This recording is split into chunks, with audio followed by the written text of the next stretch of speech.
welfare in the country because they don't even pay their people a living wage. See, I mean, what we're talking about capitalism, it's totally cool to bail out banks. It's totally cool to make sure that oil companies get subsidies. But once we cross the line into education, man, that's where we draw the line, and you're on your own, that's not bro. Capitalism. That's not capitalism. Subsidies to Walmart is not capitalism. That's state-sponsored mercantilism, essentially. It's really closer to economic fascism.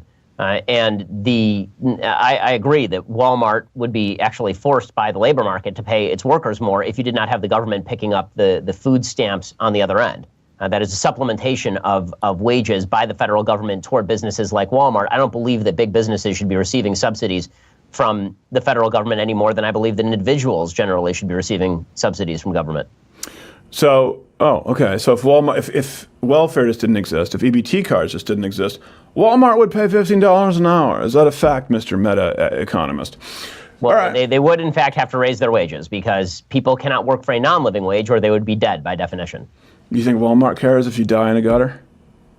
Think Walmart gives rats? They don't care. If they can't get you to work, I mean, if they got no one to stock the shelves because you're dead in the gutter, I do think Walmart cares. Yeah, I don't think they care. I think they automate, and this is a problem we see now with new technology. Listen, there aren't the same kind of jobs for people. Not everyone's going to be a Harvard lawyer. Not everyone's going to be a Harvard lawyer's wife/doctor, right? Some people actually have to go out there and work on the assembly line and make the nice things that you enjoy, but that becomes automated, and these people get left behind, right? That's a problem. We have 7 million unfilled jobs in the United States right now. 7 million unfilled jobs in the United States right now, and essentially record low unemployment. So I'm failing to see the millions of people who are desperately missing a job other than folks who probably should move out of communities where factories died 25 years ago.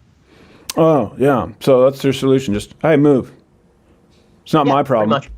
Really? Yep. Well, no, the fact is that America was built by people who are moving. Even if we're talking about natural gas, if we're talking about coal, any of these, it still is a finite resource, right?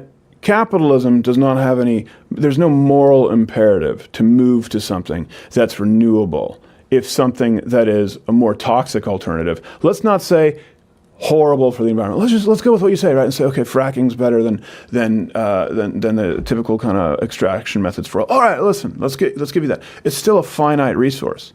There's no profit motive to move to something more healthful for the environment until it runs out. Well, I mean, there has been a profit motive to move to more helpful technologies for the environment, considering the significantly higher gas mileage that we get now than we used to in the 1970s. So what was the profit motive there? Presumably, government subsidies, more efficient vehicles that use less fuel. No, it's government subsidies. The same thing that the conservatives, the alt-right, they complain about Tesla. Government subsidies. The government stepped in and offered incentives for more fuel-efficient cars.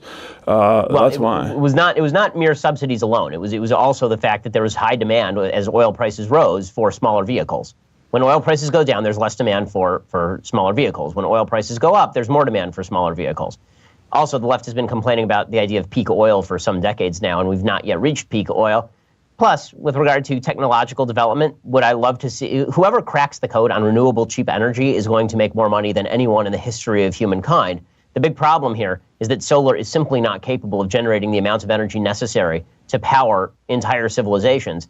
And carbon-based fuel is the most efficient source of energy. Hold on a second. Ring, ring. Angela Merkel. Oh, it's for you. She says that's bullshit. Okay, so, all right. I've Germany, bro. They've been using solar and wind for years. They move their entire energy dependence to renewable resources. Well, Germany is taking enormous amounts of actual gasoline and natural gas from Iran, so that's not completely true. They've converted all of their energy, all of their national energy to solar or wind. Germany. I mean, isn't that a good I took government intervention, right? I know it's not the military. I know it's not the police force, right? We're on board with that. But I'll be honest with you. I'll be honest with you, Mr. Turden. I don't know that much about the German energy situation, so I will have to check that out and get back to you. Oh, shocker. Yeah, shocker. Benjamin Shapiro avoids learning about Germany and their current affairs.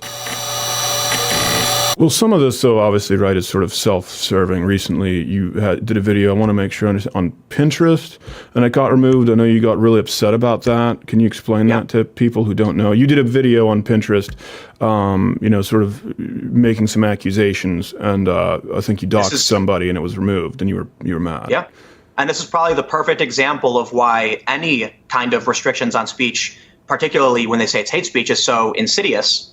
I did a video commenting on publicly available information.